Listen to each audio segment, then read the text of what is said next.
Welcome you to the final installment of the Twilight Talks on faith. And tonight we are finishing up Hebrews 11:39 and 40. And Tyler, if you don't mind reading those. And all these, having obtained a good testimony through faith, did not receive the promise, God having provided something better for us, that they should not be made perfect apart from us. All right.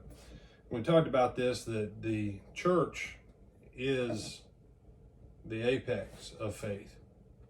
That all these great heroes of faith, without the church, they'll never receive what was intended.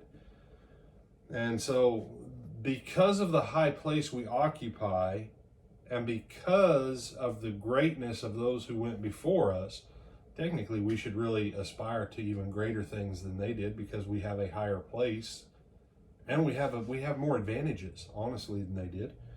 Verses 1 and 2 of chapter 12, he says to us, therefore, because they won't be made perfect apart from us, because of the testimony of their faith, because of all those things, therefore we also, since we are surrounded by so great a cloud of witnesses, let us lay aside every weight and the sin which does so easily ensnare us. And let us run with endurance or patience the race that is set before us, looking to Jesus, the author and finisher of faith, who for the joy that was set before him endured the cross, despising the shame, and is set down at the right hand of the throne of God. Because these people, they are, like it says, they are a cloud of witnesses. And the imagery, and this is one of those funny things, some people go back and forth on this. They are kind of like spectators in an arena watching how we play the game. Some people are like, and they're cheering us on, encouraging us to not give up. Okay. If that makes you feel better, that's fine. They're watching how we play the game. Nothing like having someone who was a master stand and watch you play as the next generation of masters. You want to up your game. You want to do and be better. If you have that drive of winning and success inside of you. You say, brother, what if I don't have it? Well, then work on it. I mean, that's all you have to do is work on it.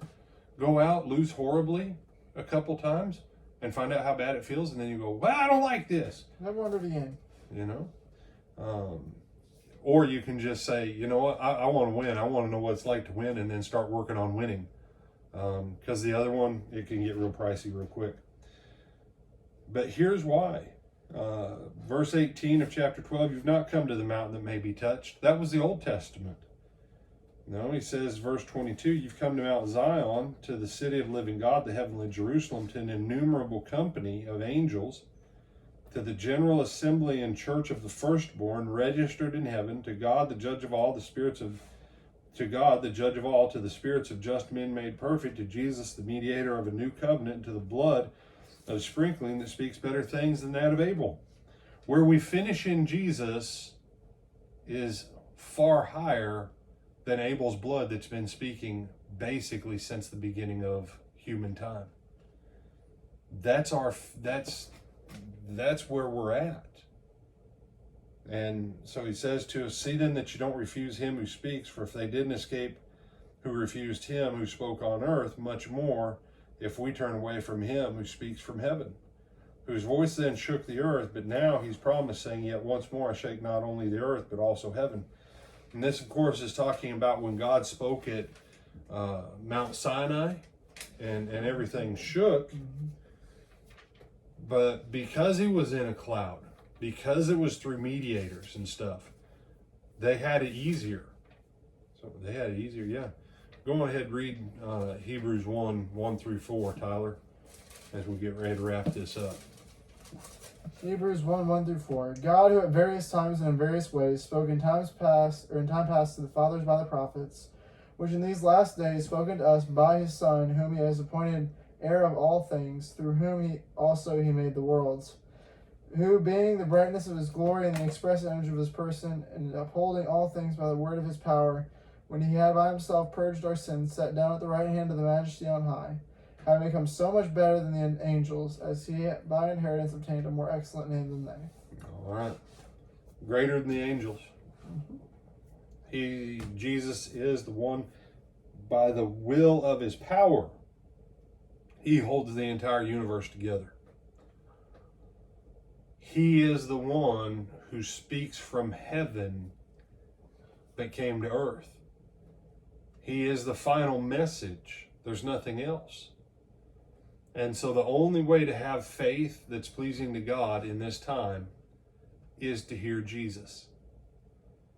And because Jesus is so much greater than the angels, we've come to an innumerable company of angels, to the church of the firstborn, to everything that now is better than anything they had then. So you and I have more opportunity to do greater things because we're under a better covenant built on better promises, with a better sacrifice, with a better high priest, with a better message, with a better hope, with a better, you say, everything. Yeah, that's the point. And so I would ask you, who taught you and I that the Christian life was this thing of just barely, scrape by in a world where the devil beats up everyone? When these people flipped entire kingdoms upside down with their faith. What would happen if we, the children of God, took ownership of all this stuff we've been looking at for however many weeks now, and we said, wow, we are supposed to be the champions of faith, even greater than Moses and Abraham and Joseph and Rahab and David. We're supposed to do even greater stuff than they do. That's right. You have some other thoughts on this, my brother? No, sir. Then we bid you good night.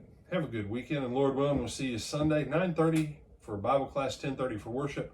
Whether in person or in live stream, either way, we look forward to seeing you.